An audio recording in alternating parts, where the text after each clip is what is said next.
সাল্লাল্লাহু আলাইহি ওয়াসাল্লামের ইন্তেকালের 700 বছর পরে, আবু বকর রাদিয়াল্লাহু তাআলার ইন্তেকালের 700 বছর পরে, ওমর রাদিয়াল্লাহু তাআলার ইন্তেকালের 700 বছর পরে ওই জিনিসের ফজিলত তারা বলতে পারেন? কথা বুঝাইতে পারি নাই? এই যে হাদিসগুলো আমাদের ভাইরা তিনটা লিখে রাখছেন, তো আমি তো ধরলাম যে ভাই এগুলো তো জাল হাদিস, কয় নিয়ামাতুল কুবরা আল আলামে আছে, তো এগুলা বলে আমাকে কি আটকাতে পারে? আমি বললাম নিয়ামাতুল কুবরা আল আলামে ধরে নিলাম আছে, যে আর নিয়ামাতুল কুবরা আল আলামে আছে ওই আর নিয়ামাতুল কুবরা আল আলাম কিতাবটাই যা, কিতাবটাই কি মূল, আর নিয়ামাতুল কুবরা আল আলামে নাই। মূল আর নিয়ামাতুল কুবরা আল আলাম আমাদের বাংলাদেশের সবচেয়ে বড় আলেমদের একজন মাওলানা মোহাম্মদ আব্দুল মালিক হাফিজাহুল্লাহ, তার কাছে আছে, গিয়ে দেখে আসেন। তো প্রথমত আর নিয়ামাতুল কুবরা আল আলামে নাই। দ্বিতীয়ত ধরে নিলাম যে আবু বকর এটা বলেছেন, উমর এটা বলেছেন, উসমান এটা বলেছেন, হাসান বসরি এটা বলেছেন, শাফি এটা বলেছেন। আমরা ধরে নিলাম ইবনে হাজার হাইতামি তারা নিয়ামাতুল কুবরা আল আলামে এনেছেন।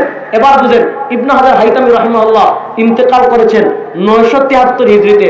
আল্লাহ নবী সাল্লাল্লাহু আলাইহি ওয়াসাল্লামের ইন্তেকালের 900 বছর পরে, আবু বকরের ইন্তেকালের 900 বছর পরে, উমরের ইন্তেকালের 900 বছর পরে তিনি উমর থেকে কোনো কথা বললে, আবু বকর থেকে কোনো কথা বললে, উসমান থেকে কোনো কথা বললে, আলী রিদওয়ানুল্লাহি আজমাইন থেকে কোনো কথা বললে ওই কথার দলিলের প্রয়োজন আছে না নাই? আর আসতে বলে ওই কথার সনদের প্রয়োজন আছে না নাই?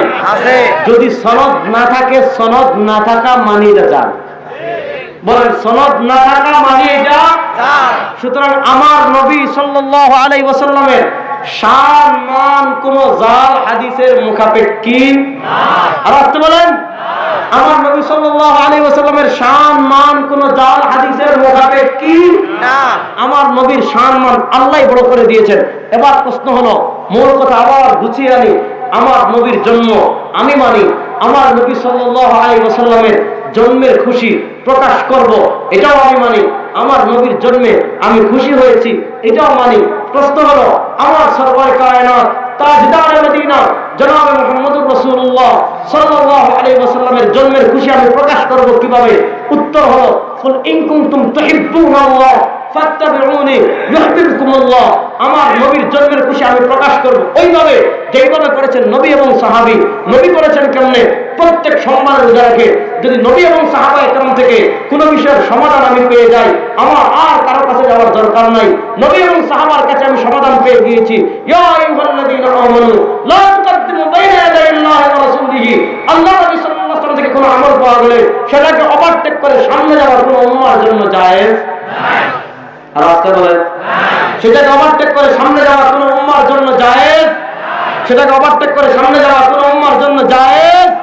আল্লাহ নবী সাল্লাল্লাহু আলাইহি ওয়াসাল্লাম নিজে ওভারটেক করে সামনে যেতে নিষেধ করেছেন। এবার আমি যদি নবীর থেকে না পাইতাম তাহলে ঈদ পালন করবো কি করবো না সেই প্রশ্নের পরে যাইতাম।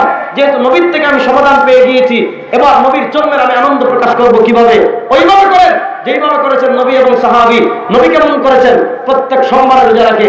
উম্মার করণীয় কি? ওয়া ইউতি'র রাসূলা ফাকাদ আতা আল্লাহ, রাসূলের আনুগত্য করা। সুতরাং রাসূল থেকে যার জন্মের শুকরিয়া জানানোর পদ্ধতি আমরা পেয়ে গিয়েছি, এটা জানানোর জন্য আমাদের পাকিস্তান, ভারত, বাংলাদেশের কারো কাছে যাওয়ার কোনো দরকার আর আসতে বলেন।